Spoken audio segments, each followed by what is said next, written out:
What's up everybody, it's Sean here, and I'm here today to give you guys a review of the Aimé Dore New Balance 550 in this white leather colorway. Today's video is sponsored by Heffelux. Heffelux is my all-time favorite sneaker insoles, and they sell eTPU insoles, which essentially is the same material you'll find inside Adidas Boost.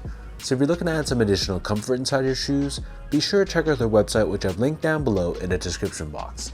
You'll see they sell a variety of different insoles, so depending on the insole density and the cushioning setup you're looking for, you're going to find this a suitable insole for anyone.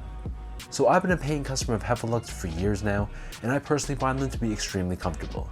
So if you guys want to check them out and try a pair for yourself, be sure to use the code SEANGO at checkout to get 15% off your entire purchase. So this is the second colorway of New Balance and Aimé Dore's recent 550 collection. Releasing through a raffle on November 1st, these released alongside the gray suede colorway, which I reviewed on my channel a couple weeks back. Just like that pair, this pair retailed for the same price of $130 US or $190 here in Canada, and the style code for this shoe is BB550AM1. And just like the gray pair, this pair is also made in China. So the box that the shoes come with is exactly the same. This comes in a white-based, very sturdy cardboard box, unlike the thin, flimsy cardboard boxes that past ALD 550 collabs came in. So on the top lid, we have this blue and red colored stripe, and on the side, we have both Aimé Dore and New Balance co-branding. So in terms of the overall shoe, so this is your normal 550 silhouette, and the upper is constructed primarily out of leather, but there are hits of suede on it as well. So taking a deep dive, on the toe box you can see we have this sail colored leather, and we have these 3 rows of diagonal perforations. Right above this we have a thin layer of white colored mesh, and then overlaid on top of the toe box, we have an asymmetrical overlay of white colored leather, and this same leather is covered on this overlay moving back, and on the lateral side we have 550 branding pressed on in this sail or cream color. This leather panel here is entirely perforated on the bottom, and underneath this we have another overlay, but this is a bit more of a shiny white colored finish. Moving downwards on the mid panel, we have this cutout in the leather revealing the New Balance end logo, which is constructed out of a fuzzy or long-haired gray colored suede. And then moving further down, we have another overlay of white colored leather, and the upper portion of the back half of the shoe, this is covered in this mesh material, and the back heel on the top, this is pretty decently well padded. Beneath this, wrapping around the back of the shoe, we have more of that long-haired gray suede, and wrapping around the bottom of the heel, we have a gray and cream colored TPU heel clip, which gives you additional structure and support for the back end of the sneaker. In terms of laces, so these come with 3 different lace options. The default lace is a flat style lace in white, but they also give you a cream colored lace and a gray colored lace as well. Underneath this, so the bottom half of the tongue is primarily covered in a mesh material, but we have this large rectangular tag on the top in cream, gray, and white, and here we have both Aimé Dore and New Balance co-branding. The interior of the shoe is lined in a silky smooth white colored nylon, and the interior liner is pretty decently padded as well.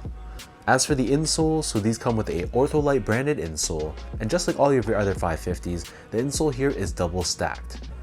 So on the top we have a normal foam layer, and we have New Balance branding on the right foot and Aimé Dore branding on the left foot. But on the back half of the insole, we have a secondary layer of foam, which gives you additional cushioning and comfort. So the upper of the 550 sits atop this cream colored rubber cup sole, and on the lateral side we have both the New Balance logo and the New Balance word mark. On the medial side, you'll see we have this exposed foam wedge, which is also done in this cream color. And then finally flipping this pair over to the bottom, so this is your normal 550 outsole, and in this case this is crafted in a combination of white and cream colored rubber. We have that same circular pivot point on the forefoot, along with this New Balance branding running down the bottom of the heel. So that breaks down the look and the construction of this pair, and for those wondering about sizing, to me these fit like most of my other New Balance 550s, so I personally prefer to go a half size down because the 550 runs a little bit long. So I'm a true size 10, slightly on the wider side. I got these in a size 9.5, and they give me a very nice 1-to-1 snug fit. If you're someone that has really wide feet, or if you just prefer more room for your toes, you can stick true to size for this model as well, but it just comes down to personal preference in terms of how you like your shoes to fit. To give you guys a point of comparison, I also go a half size down to a 9.5 in other New Balance silhouettes like the 990V, 3V, 4V, 5, the 992, the 993, and older models for example like the 998 as well. And in comparison, I stick true to size or a size 10 in other New Balance silhouettes like the 997, the 990 V2 because I find that those two models have a bit more of a narrow toe box. and other models that I stick true to size in are the 2002R and a lot of the made in UK models like the 991, the 1500, and the 1530. Moving on to the comfort, so the 550 is a retro sneaker from the 80s, so with that said, it's a very clunky and it's a pretty heavy feeling shoe as well. However, that ortholite insole is where the majority of the comfort of this shoe is coming from.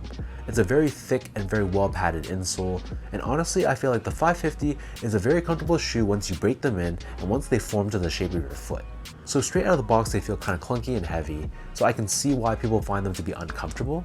But for the pairs that I've worn many times, the upper really softens up and breaks in, and you still have that very well cushioned insole. So by combining the two, to me at least, over time the 550 feels great to me. But if you're looking for a shoe that's straight out of the box, very flexible, very lightweight, and very soft and squishy, then this is definitely not the model for you.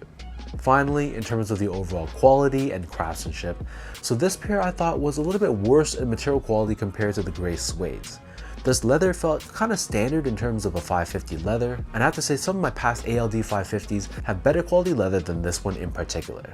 That's not to say that it's a really bad quality leather, it just feels a little bit stiff, but I felt like the suede they use on the back panel and the New Balance N logo, this is exactly the same as the suede they use on that other colorway, so I was a fan of the cut of suede, it's just the smooth leather that I wasn't crazy about.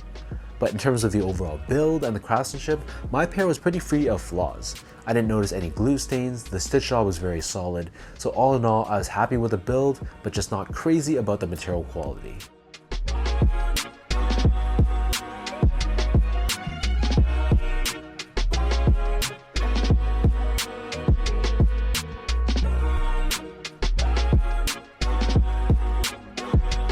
So with all that out of the way now, let's toss these on feet. I'll lace them up and I'll show you guys how these look.